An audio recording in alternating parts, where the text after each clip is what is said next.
Alright, YouTube. For those of you that do not know, there are plenty of subreddits out there on reddit.com.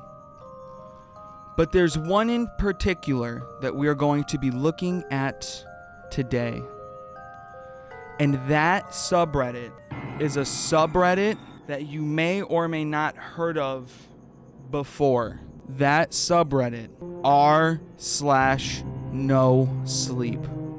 Now, I think it is only fitting for this, we should turn off the lights and get ready to hear scary stories in the dark. Without any further ado, let's get into the first story I found on r/no-sleep. My hobby of fucking with people on Craigslist finally caught up to me. Missing twin. Have you seen him? Cash reward. Do not contact me with unsolicited services or offers. I have a hobby of skimming Craigslist while drunk. Most of the time I'll stick to discussion posts for my area. Sometimes I'll go check out gigs or for sale. My favorite category was lost and found. You can learn a lot about your neighbors based on the things they lose and how hard they try to get things back. Seen weird posts before. Lost refrigerator, crystal skull. Once, even a missing prosthetic leg. But missing twin was a horse of a whole different flavor. And it was so casual. There was already a hangover headed my way. So I figured another beer or two wouldn't add much to the damage. At that point, I was already roaring drunk, teetering right on the edge of a blackout, but not quite there yet. After another beer, I made a mistake that ended up costing me a lot. I replied to the Craigslist ad. Hi, I think I might be your missing twin. How are things? I'm not sure why I sent that. I remember being bored, fuzzy, and curious. I also remember being so close to closing my laptop and calling it a night. Then the owner of the Craigslist ad replied almost immediately. I missed you. Oh, we got a live one, I slurred, opening another beer. That was the drink that sent me over the hammered but aware cliff, plummeting down into Wasted Valley. I woke up the next morning with a headache like somebody opened a strip mine behind my eyeballs. There were 26 unread emails in my inbox. I took a leak, then returned to my living room, still in my underwear, and plopped down on the couch with my computer. Heavy curtains kept out painful sunshine. The only light came from the blue glow of my laptop screen. It wasn't even bright enough to reveal the bottles and clothes and Chinese takeout boxes scattered around my apartment. I opened the first email. Twin, where did you go? My heart crawled up to my throat. The Craigslist weirdo had my email. Did I give him my email address the night before? Sometimes I got a little too trusting when I blacked out. Damn. I opened another email, then another. All were from the Craigslist poster, and all were some variation of me asking where I went. For some reason, I felt compelled to open all of them. The last message was a single word. Meet? I closed the laptop and rubbed my temple. My hangover was shifting into a higher gear. Shit. So Rando on Craigslist had my email. Not the end of the world, though. My full name was part of the email address. Shit. It was a common name, and I lived in a big city. I should be safe. It's what I kept telling myself all day as I laid curled on the couch, TV droning unwatched behind me.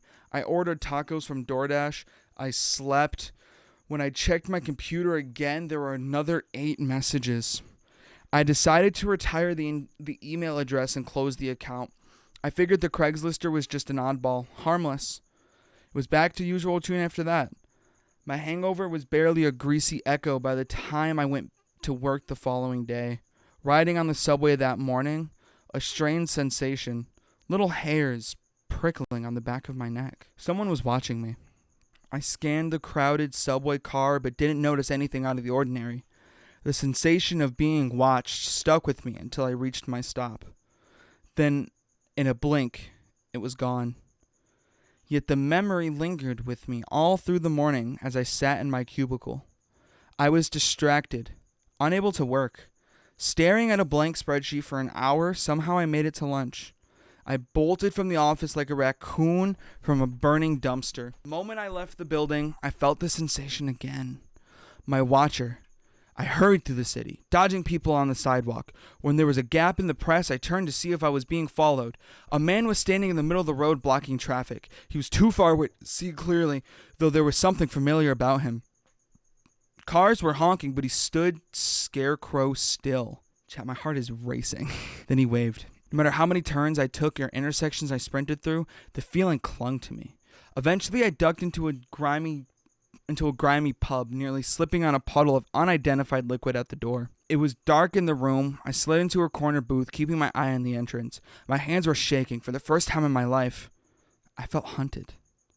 After a few minutes of watching the door without anyone coming in, I let out a breath and slouched into the booth.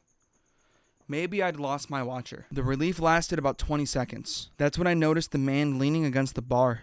He was staring at me, smiling. I didn't recognize him at all. He had a face I'd remember. Watery eyes, a broken nose badly set, and teeth like gravestone. I realized why he seemed so familiar. The stranger was dressed exactly like me. Exactly. Same tan chinos, same blue button-down shirt, same haircut. It was like looking at my reflection in a funhouse mirror. When the man saw I was aware, he picked up 2 beers from the bar, walked over, and sat down opposite me in a booth. "Finally found you," he said, voice higher than expected. Okay, we gotta retake that one. "Finally found you," he said, voice higher than I expected. "Do I know you?" I was weighing my options, wondering if I should bolt to the door. "Such a joker," the stranger said, letting out a little chuckle. "You've been a bad twin. I missed you." I leaned back. "Dude, I have no idea who you are." The stranger looked down at the table. "I know this is unusual. I apologize. My brother, he passed away a few years back. It really left a hole. You know how they say twins have an extra bond, that they can sense each other? With him gone, that feeling I had my whole life just faded out. Imagine looking up at the sky every night, and all of a sudden there are no more stars, and never will be again. I don't know what to say. This isn't your problem. I'm sure I'm freaking you out. You see, I post those ads as a coping mechanism, sometimes playing along, and for a moment, it's like he's back. That's all I thought this was, but I can see I've upset you. I apologize." The stranger blinked his wet blue eyes and nodded to himself. I was at a bit of a loss. "I think maybe this is a misunderstanding," I offered. "I shouldn't have replied to your ad. I came on strong. How about 1 beer? We part ways and I won't bother you again." Some part of my brain, an old part that developed long ago when we still had to watch the tall grass for hungry eyes, it was warning me to leave, but I was so relieved to find out that my watcher was a sad man, not some monster. What was the harm in 1 drink? I woke up with my cheek pressed against the cold concrete. This was the grandmother of all hangovers. I wanted to touch my head to check for a buried axe, but my hands were stuck. Tied behind my back, I was laying on the floor, in the dark. "We don't look much alike," a voice whispered from somewhere nearby.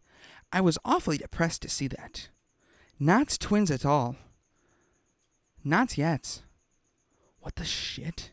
I mumbled, face a little numb. There was a light bulb. In the yellow-orange glow, I saw I was in an empty storage unit, the type you'd rent to fill boxes of junk and old furniture. There were mattresses duct taped to the walls. The stranger from the bar was standing over me. The light caught on the edge of the straight razor he was unfolding. We were still dressed the same. He leaned down. "If I can't look like you, little twin, maybe we can change things, rearrange, trim." I remember screaming for a long time. The mattresses, they must have been good soundproofing. No one came looking, no matter how loud I shrieked. The pain was everywhere. It started at my face, but it lit up every nerve, a scalding electric field that left me shaking. I've never tasted so much blood. Oh my God. My last memory inside the storage unit was the stranger sitting down at my feet. He was crying. "Not good enough," he said. "Not even close." Another blackout washed over me, and I prayed I wouldn't wake up, that it would be over. This time when I opened my eyes, I saw a white light. Then a shadow leaned down. I would have screamed if my mouth wasn't full of something soft and dry. "Still with us?" a voice asked. I mumbled. "Don't try talking." The voice continued. "Your mouth, your tongue, there's some damage, but you're safe now. You're in the hospital." I reached for my face. Cotton bandages covered everything from my neck to my scalp. They were wet, my fingers sticking briefly before I pulled them away. I'm not sure why the stranger stopped cutting me. Maybe he wasn't seeing whatever he hoped to find, so he dumped me outside of an ER and disappeared. The doctors tell me I have options. Reconstructive surgery is always evolving, they say, always improving. With time and luck, I might be able to get about 75% back to normal, maybe even 80%. I still don't look when they change the bandages. Eventually, I'll have to. For the time being, I like to distract myself. They lent me a laptop, and I've been trying to write, keeping a journal. Not sure why I checked Craigslist this morning, but I felt drawn to it. The post was only a few hours old. The location had shifted from downtown to the north side of the city, but the wording was horribly familiar. Missing twin. Have you seen him? Cash reward. Do not contact me with unsolicited services or offers. Holy shit. That was scary. Real quick, feel like I have to cover this. Posted by u/Grand Theft Motto at Travis B. Travis B writes on Twitter. He wrote, "This is the author. This is the author of the story." I should clarify that. This is the author of the story.